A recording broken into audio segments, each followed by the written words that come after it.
aquí en la Iglesia El Divino Maestro, y desde aquí estamos transmitiendo para nuestros hermanos en la fe, tanto del campo Oaxaca, otros hermanos que nos conocen, y también para nuestros amigos que nos siguen. El título de este estudio es Siguiendo las Bienaventuranzas. Se titula Bienaventurados los mansos.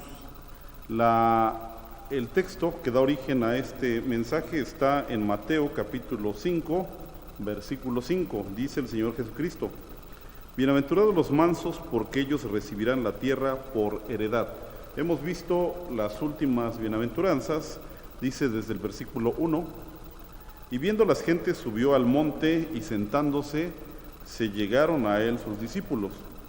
Y abriendo su boca, les enseñaba, diciendo: Bienaventurados los pobres en espíritu, porque de ellos es el reino de los cielos.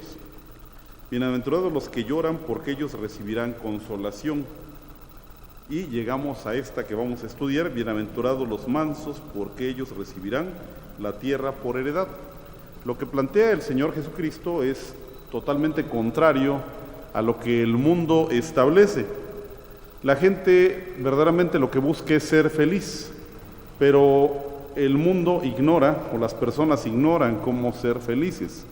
Tratan de ser felices buscando lo material, buscando las riquezas, buscando el amor, buscando las drogas, el alcohol, y no siempre, o casi nunca, logran la felicidad. El Señor Jesucristo plantea esta idea que contradice totalmente las ideas o el estilo del mundo. Entonces, vamos al primer punto. La idea de un Mesías manso era una locura. Vamos a pensar en los tiempos cuando el Señor Jesucristo estuvo en su ministerio terrenal y en el pueblo de Israel, porque a este pueblo fue prometido el Mesías. Llegó, y el pueblo de Israel, los judíos, tenían varias ideas acerca de esto. Vamos a ver una tabla que tenemos preparada, la cual nos manifiesta estos 4 grupos de personas o de ideas, grandes formas de pensar a las cuales se afiliaba el pueblo de Israel. El primer grupo eran los fariseos, el segundo los saduceos, el tercero los esenios y el cuarto eran los celotes. El primer grupo era de los religiosos, los que buscaban la felicidad a través de la religión y de esa manera buscaban a Dios y querían que llegara el Mesías. Los saduceos buscaban la felicidad a través de lo material. Los esenios lo buscaban a través de apartarse de la sociedad y buscar lugares alejados, apartados de todo el bullicio, y de esta manera ellos se creían que podían obtener la bendición de Dios. Los celotes eran un grupo como los actuales guerrilleros y trataban de derrocar al Imperio Romano, quienes eran los que los habían conquistado, cuando el Señor Jesucristo estaba casi 100 años antes, habían llegado y conquistado la tierra de Israel. Entonces, los fariseos tenían su carácter de orgullosos, los saduceos eran vanidosos, los esenios eran engreídos, los celotes eran altivos, y de esta manera se comportaban sus seguidores. Ahora, ¿qué Mesías esperaban cada uno de estos grupos? Los fariseos esperaban un Mesías milagroso, porque leían la Escritura y veían que había muchos milagros como los que había hecho Moisés, y decían que cuando viniera el Mesías iba a hacer muchos milagros, pero para precisamente liberarlos de sus enemigos. Los saduceos veían la llegada del Mesías como un Mesías materialista, capaz de generar riqueza y llevar al pueblo de Israel a un estatus diferente al que se encontraban. Los esenios pensaban que el Mesías, cuando iba a llegar, tenía que ser una persona que se dedicaba a los monasterios, es decir, apartarse totalmente de la sociedad. Y los celotes pensaban que su Mesías iba a ser un Mesías militar. Sin embargo, estos celotes pues estaban listos para ayudar a su Mesías en cualquier misión, y no obstante no llegaba el Mesías o llegara, ellos estaban dispuestos a derrocar por las armas a Roma. ¿Qué antídoto había para ellos? El Señor, nuestro Dios, les dio en su tiempo. Las Sagradas Escrituras tenían ya el Antiguo Testamento completo, y los fariseos podían darse cuenta de que Dios pedía que ellos fueran mansos, y que el Mesías sería también manso. Los fariseos tenían como ejemplo a su maestro supremo, que era Moisés. Dice en Números 12:3 que no había hombre más manso en la tierra que Moisés. Los saduceos tenían en las Escrituras a Job, un hombre riquísimo, es decir, que pudiéramos calificarlo como materialista, pero el objetivo de Job era únicamente agradar a Dios. Los esenios tenían varios ejemplos dentro de las Sagradas Escrituras, pero enfoquémonos en lo que dice Deuteronomio 27, versículos 18 y 19, en el que les dijo Dios que ellos tenían que estar a la vista de todo el mundo si cumplían sus mandamientos. Israel tenía que fungir como una lámpara para toda la oscuridad de los gentiles que vivían en sus vicios, vivían en su idolatría, vivían en su paganismo. Israel tenía que ser una luz, y por lo tanto tenía que estar en el lugar más alto y a la vista de todos. Esto contradice la idea de pensar monástica de los esenios. En el caso de los celotes, tenían también como su máximo héroe al rey David, que fue militar y que fue un hombre, a final de cuentas, que derramó sangre en la guerra, en las batallas. Y sin embargo, él manifestó ser un hombre manso, y tenemos varios ejemplos de esto, pero uno de los más sobresalientes es cuando él tuvo en sus manos, dice que persiguiéndolo Saúl, entró a una cueva Saúl para descansar, y ahí estaba David, y él se abstuvo de tomar su vida, de matar a Saúl, porque dice: ¿cómo voy a extender mi mano en contra del ungido de Jehová? Y veamos esto. David tenía como ungido de Jehová a Saúl, por lo tanto, él era una persona mansa, porque dice: yo no debo vengarme, quien tiene que tomar la venganza tiene que ser Dios. Entonces Dios había de alguna forma vacunado a su pueblo contra estas ideas, esto que platicamos en su carácter. Sin embargo, no lo vieron claro, y entonces el Mesías, cuando llegaba o cuando vendría, este pueblo tenía que reconocer que tenía que ser un Mesías manso. Jesús, el Mesías, les ofreció un reino manso, no lo aceptaron. Dice: a los suyos vino y los suyos no le recibieron. El ejemplo más fuerte de esto es que cuando Cristo entró triunfalmente a la ciudad de Jerusalén, entró en una actitud de mansedumbre, montado en un pollino, que significaba un animal manso, un animal de trabajo. Bueno, hasta ahí la tabla que estamos examinando, hasta ahí nada más. Vamos a continuar con estos puntos. La idea de un Mesías manso era una locura. Israel siempre fue un pueblo asediado por las potencias locales. En el caso de Egipto, fue el caso de Egipto, los amalecitas, los filisteos, los sirios, los asirios, Babilonia, Media y Persia, los griegos y los romanos. Todos ellos utilizaron al pueblo y a la tierra de Israel como un trofeo de guerra. Entonces ellos fueron asediados por estos pueblos, y entonces para ellos pensar en ser mansos no cabía en su mente. Ellos pensaban prácticamente que tenían que ser beligerantes, belicosos, para poder lograr el reino de Dios.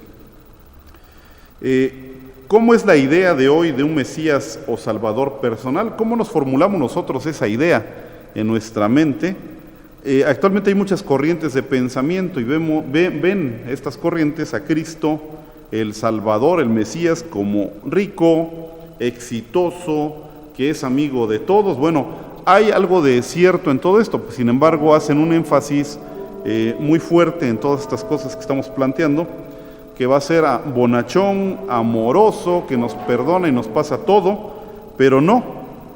Cristo será un juez santo que aborrece el pecado, y eso no se explica ni te lo dicen en esas corrientes de pensamiento. Entonces también en nuestros días se generan estas formas de pensar que no ven a Cristo como una persona mansa. Bien, vamos a ver en la Biblia qué significado tiene la palabra mansedumbre. Este es el segundo punto. Y también vamos a ver cómo esto se aprecia desde nuestro tiempo. Para empezar, la palabra griega que denota la palabra manso es praos, que significa que es blando, que es suave. Se usaba para designar a los animales de Tiro, cuyos espíritus salvajes eran domesticados por un domador o alguna persona que los empleaba, de tal modo que pudieran ejecutar un trabajo útil. Pero como actitud humana significa ser de espíritu apacible, dócil, sumiso, tranquilo, misericordioso. La primera bienaventuranza, pobres en espíritu, se centra en nuestro pecado, en decir que como estamos arruinados espiritualmente, dependemos en todo de Dios para nuestra salvación. Somos incapaces de salvarnos delante de Dios.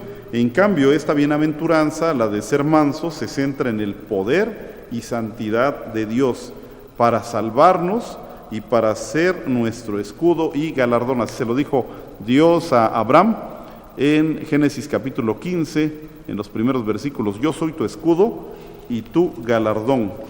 Ahí se centra en el poder de Dios. Por lo tanto, nosotros como mansos, como personas, si queremos ser personas mansas, tenemos que centrarnos en esta característica de Dios, en su poder y en su santidad.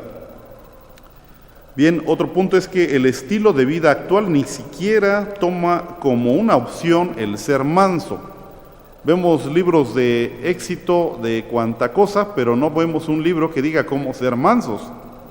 Nunca he visto un libro que diga cómo ser una persona mansa. Y yo creo que a nadie le interesaría.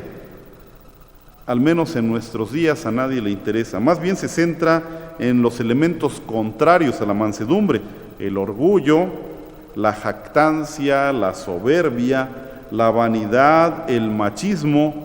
Y surgen frases como las siguientes: no renuncies a tu orgullo.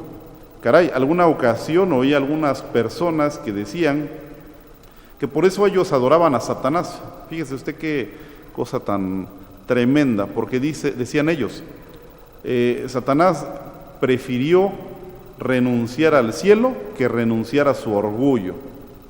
Fíjese usted que nada más estas aberraciones. Pero bueno, también hay otras frases como: nunca te dejes humillar. Tú eres capaz de todas las proezas, eres el resultado de millones de años de evolución para ser dominante en este planeta. Otras frases es: las grandes causas la pelean los orgullosos, no los mansos. No se puede obtener grandes victorias mientras se llora o se es manso. Y otras frases también dice: debes ser más agresivo para lograr tus objetivos. Entonces la mansedumbre no encaja en el estilo de vida que predica el mundo alejado de Dios y alejado de la Biblia. Como tercer punto, los ejemplos de mansedumbre en la Biblia. Hablamos de teorías y de definiciones, pero solamente hasta que vemos algunos ejemplos podemos entenderlo. Entonces vamos a ver el primero. Tenemos el caso de Abraham y su sobrino Lot. Abraham se dice que era un gran hombre, era príncipe entre nosotros, decían los pueblos circunvecinos. Así tenían catalogado a Abraham: príncipe entre nosotros. Y su sobrino Lot, pues él lo tenía como a un hijo. Abraham, hubo un conflicto entre los pastores de Abraham y los pastores de Lot, porque las ovejas eran muchas y entonces los campos eran insuficientes. Por lo tanto, hubo un momento en el que Abraham le dijo: mira, hijo, si tú te vas a la derecha, yo me voy a la izquierda. Si tú te vas hacia el norte, yo me voy hacia el sur. Entonces le dio a escoger a Lot, y Lot dice, y vio las mejores tierras, y le dijo a Abraham: yo voy a tomar estas tierras, las mejores, las que tenían más verdura para sus animales. Y de alguna forma vemos que Lot ahí cedió. Él no dijo: no, eso no está bien, esas son mis tierras, vete tú por allá. Es decir, vimos a un hombre totalmente manso, porque él tomaba en cuenta otras cuestiones. Por ejemplo, él vio el buen testimonio ante las demás tribus y pueblos que le rodeaban, porque él decía ser una persona que conocía a Dios. Fíjese, anteponía su buen testimonio, pero también anteponía la armonía con su familiar, porque era como su hijo. Entonces, ¿cómo se ve una persona peleando con su propio hijo? ¿Cómo se ven entre hermanos peleándose? ¿Cómo se ve uno peleando con el hermano de la iglesia? Fíjese, a veces esto lo dejamos pasar por alto y eso es de mal testimonio delante del pueblo. Para mí fue triste cuando recién comencé a asistir a la iglesia, vi pleito entre hermanos por tierras y eso fue muy triste para mí. Y dice Corintios, que no hay entre vosotros alguien que ponga, a quien puedan acudir como si fuera juez. No es gravoso, no es triste que vayamos ante el mundo para que juzguen entre nosotros. Dice el apóstol Pablo, es algo realmente triste esto que entre nosotros haya pleitos. Bien, entonces ahí como fruto de este ejemplo de mansedumbre de Abraham, vemos entonces el buen testimonio y vemos también la armonía en la familia. Bien, tenemos otro ejemplo. Cristo, cuando fue capturado en esa noche, Él le dijo que podía pedirle a su Padre 12 legiones de ángeles. Una legión está conformada cuando menos por 4,000 soldados. Si multiplicamos 4,000 por 12, tendríamos 48,000 soldados. Entonces, le estaba diciendo el Señor Jesucristo a sus discípulos, mira, yo si quiero o si quisiera pudiera pedirle a mi Padre cuando menos 48,000 ángeles. Dice la Escritura en el Antiguo Testamento que un solo ángel mató más de 100,000 personas, asirios, que eran enemigos de Israel. Entonces, si uno solo basta para hacer eso, ¿qué podrán hacer 48,000? Es asombroso. Pero él no quiso tomar esto en sus manos. Él prefirió obedecer las instrucciones que tenía de su Padre, que era ir a la cruz y morir por los pecadores y morir como una ofrenda a su Padre. Es el ejemplo supremo, nuestro Señor Jesucristo, de mansedumbre. Y vemos muchos ejemplos en la vida de nuestro Señor, pero este es el que elegimos para esta ocasión. Tenemos otro ejemplo de mansedumbre, el de José, hijo de Jacob, uno de los 12 hijos de Jacob. Él fue vendido de manera artera por sus hermanos. Fue algo que él lo sintió como una traición, se sintió abandonado, se sintió traicionado, y cuando su padre preguntó por él, le dijeron, una bestia salvaje devoró a tu hijo. Esto, él vivió años como esclavo, vivió cosas terribles, y sin embargo, cuando vino el hambre, Dios lo utilizó a él como gobernador de Egipto y salvó a mucho pueblo. Dice la Escritura que le dijo a sus hermanos, y en lugar él de vengarse, él los perdonó. Él les dice de la siguiente manera, en Génesis 50:20, vosotros pensasteis mal sobre mí, mas Dios lo encaminó a bien, para hacer lo que vemos hoy, para mantener en vida a mucho pueblo. Salvó de una hambruna de 7 años a Egipto, a todos los pueblos circunvecinos y lo más importante, al pueblo de Israel, de donde tenía que llegar el Mesías, nuestro Señor Jesucristo. Y no solamente esto, sino también se cree que Egipto era el granero de Europa. Entonces, de donde compraban los europeos mucho trigo. Entonces, era una nación muy poderosa y muy importante. Dios usó todo esto. Entonces, vemos ahí también como fruto, en esta mansedumbre de José, el perdón, el amor a sus hermanos. ¿Cuántas ocasiones nosotros estamos en una situación que nos hemos visto ofendidos y no somos capaces de perdonar? En José tenemos un ejemplo muy grande de perdón. Si leemos y estudiamos su historia, es verdaderamente desgarradora y es impresionante y magnánimo él cuando se porta y perdona a sus hermanos. Ahí vemos la mansedumbre, hay una correlación entre magnanimidad y ser manso. Siguiente punto, David y Saúl es otro ejemplo. Ya lo comentábamos, él no quiso asesinar a Saúl, aun cuando era su enemigo, aun cuando Saúl lo perseguía para matarlo, él lo tuvo en sus manos y no quiso tocar al ungido de Jehová. Pablo constantemente solicitaba, el apóstol Pablo, solicitaba la mansedumbre a los cristianos. Tenemos varios textos. Voy a mencionarlos: Efesios 4, del 1 al 2, Colosenses 3, 12, Tito 3, 1 al 2. Él constantemente le recuerda a la iglesia que tienen que ser mansos, que no tienen que pelear la batalla por ellos, que no tienen que ser beligerantes, no tienen que ser belicosos, no tienen que tomar las armas en sus manos, sino todo tienen que dejarlo en las manos de Dios para que Él sea quien obre la venganza o lo que acontezca en contra de los creyentes. Como cuarto punto, vamos a ver qué se requiere para ser mansos. Primer punto es tener fe en Dios, creer que Dios tiene poder, creer que Dios tiene santidad y que Él es capaz de librarnos de cualquier problema o alguna circunstancia problemática que nosotros podamos tener. Ahí parte todo, la fe en Dios. El siguiente punto es que buscar la gloria de Dios. Fíjese usted cómo Abraham, vimos cómo renunció a las mejores tierras con tal de que hubiera un buen testimonio. ¿Para qué? Para que el nombre de Cristo, el nombre de Jehová en ese tiempo no fuera blasfemado. ¿Cuántas veces nosotros por nuestras actitudes o lo que andamos haciendo, nuestro trabajo, en todo lo que desarrollamos, cuando en las situaciones de la escuela, situaciones del trabajo, situaciones del comercio, situaciones de la interacción humana que tenemos, cómo el nombre de Cristo es blasfemado porque no somos capaces de sufrir alguna afrenta, algún robo, alguna cuestión de esas? Y entonces tomamos nosotros la acción y entonces el nombre de Cristo es blasfemado. Eso es lo peor que podemos hacer. Por eso, por lo tanto, siempre debemos pensar en la gloria de Dios. Que todo lo que hagamos debe ser para la gloria de nuestro Dios. Siguiente punto, ¿cómo se obtiene la mansedumbre?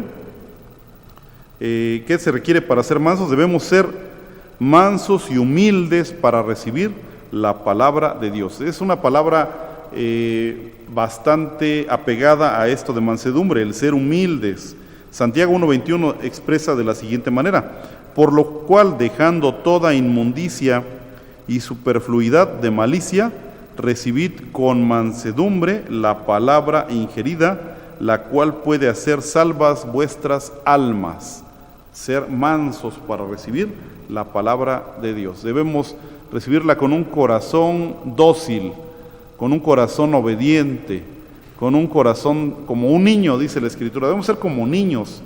¿Qué hace un niño? Un niño obedece, un niño cree. Entonces así debemos ser delante de Dios y su palabra, creerla.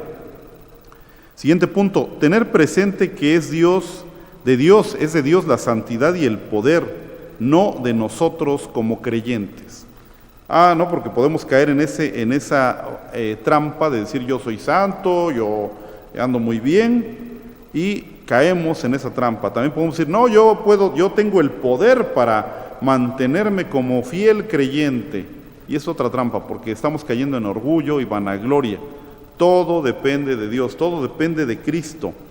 Nosotros como parte de la iglesia, como parte de Cristo, dice, vosotros sois los pámpanos, y los pámpanos sin la vid no pueden dar fruto. Debemos tomar en cuenta eso, que somos parte de Cristo, y somos solamente como una ramita, no somos el tronco es Cristo, y solamente dependemos de Él.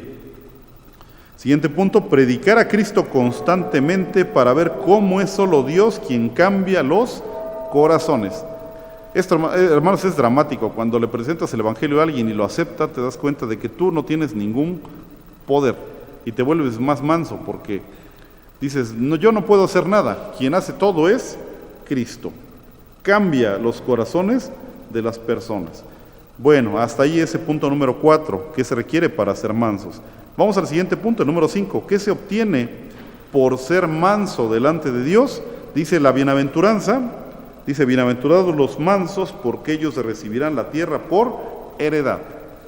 Dios tiene planes para el futuro, tiene ya definida la historia. Para Dios, decía una persona, pues eso ya es una cuestión que está totalmente definida en el futuro. Y esto debe ser para nosotros una perspectiva de eternidad, de estar seguros que Dios tiene el control de todas las cosas. Hay ahorita zozobra por las cosas que acontecen en el mundo, pero véalo de esta manera: Dios permite todo lo que sucede y nada escapa de sus manos. Dice la Escritura que aún los cabellos de nuestra cabeza están contados. ¿Se tomará usted la molestia de ir y contar los cabellos de alguien? No, ¿verdad?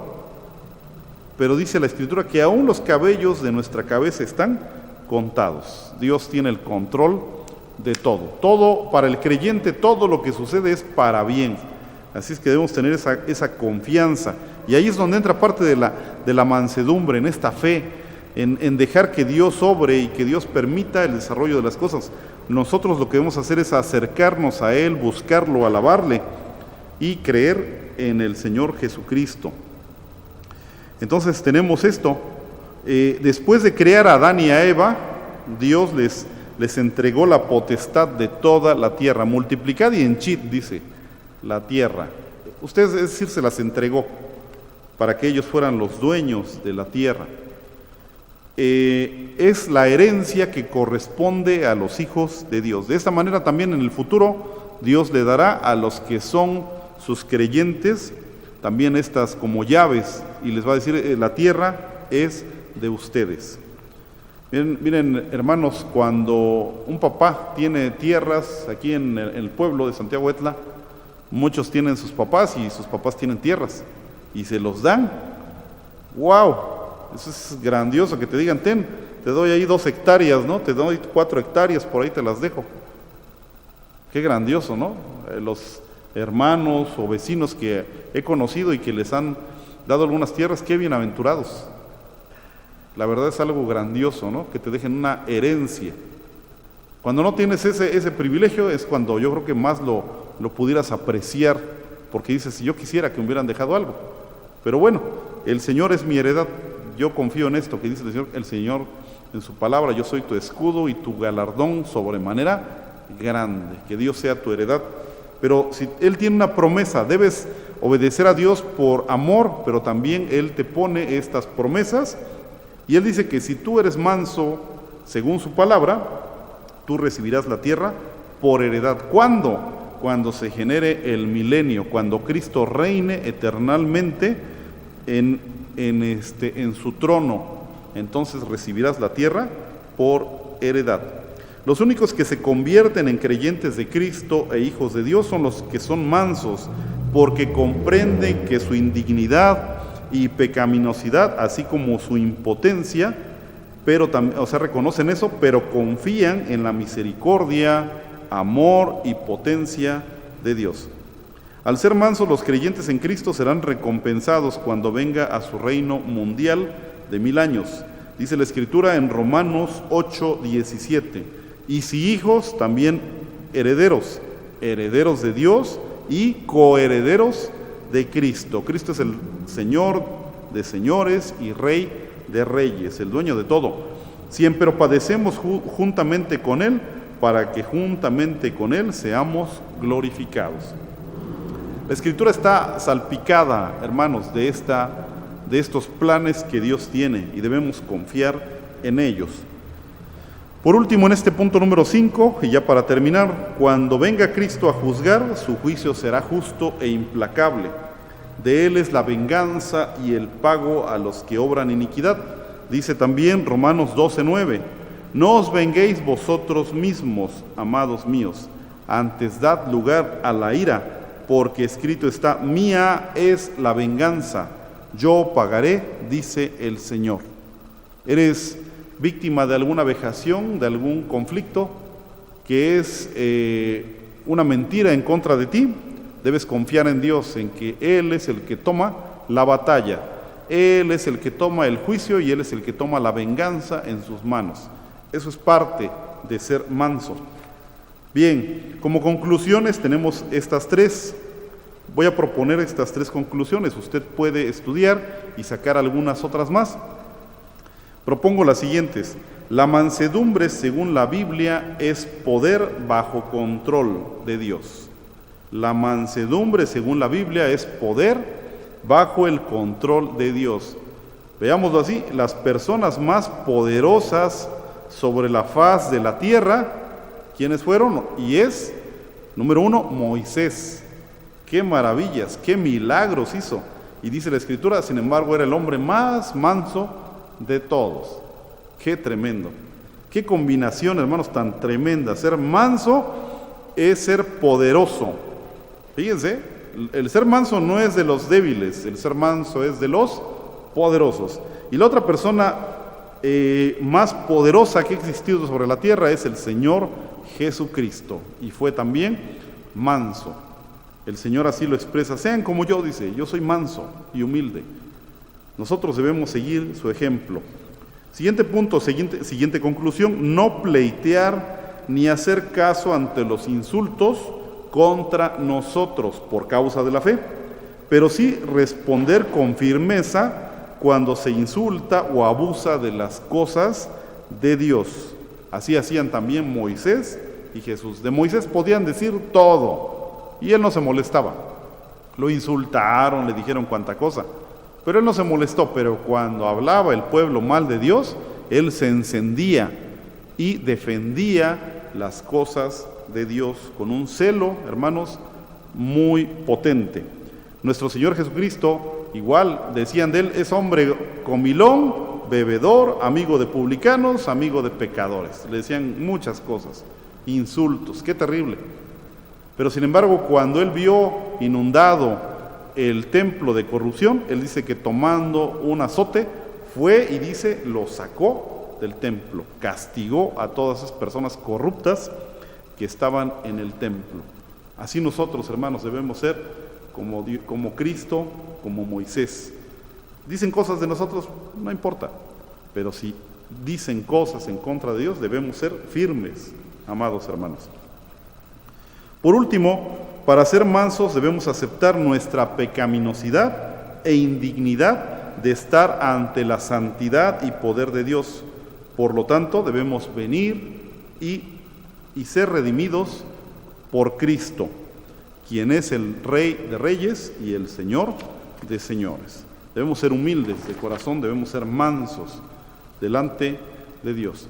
Vamos a orar para concluir este estudio. Los invito para ponernos de pie, inclinar nuestro rostro, cerrar nuestros ojos.